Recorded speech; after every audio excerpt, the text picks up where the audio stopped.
Sunrise in Barcelona, the city of dreams, standing proud with its rich heritage and architectural jewels. But after nightfall, in the back streets, a different scene. This is where undercover police have been monitoring a trafficking ring and its victims, watching every move. We joined the assault teams as they prepared to strike at locations in Barcelona and several cities nearby. Around 250 officers taking part in the biggest operation yet against Nigerian crime bosses who call themselves the Air Lords. Around 8 a.m. they close in on an apartment block.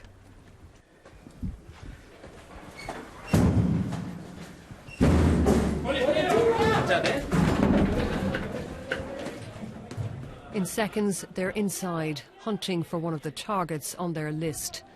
They find him, still in bed.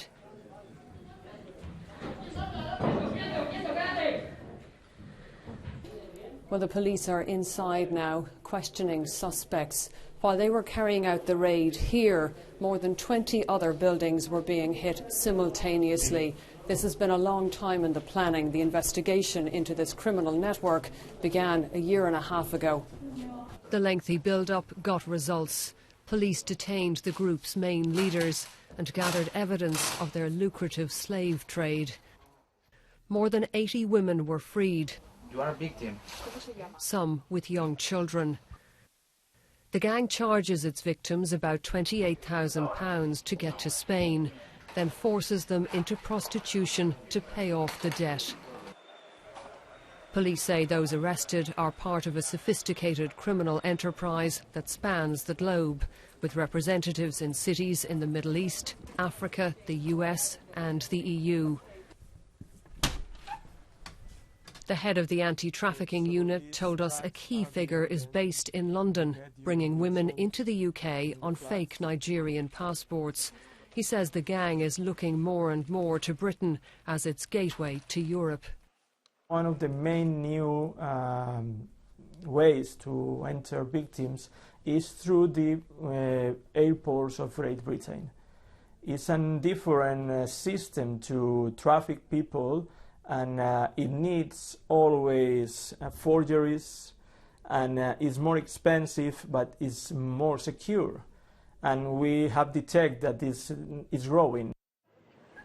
Here in downtown Barcelona, the Nigerians are believed to have made millions from women working the streets in the shadows. They are kept in line by threats to their families back home and by physical abuse from madams who act as enforcers.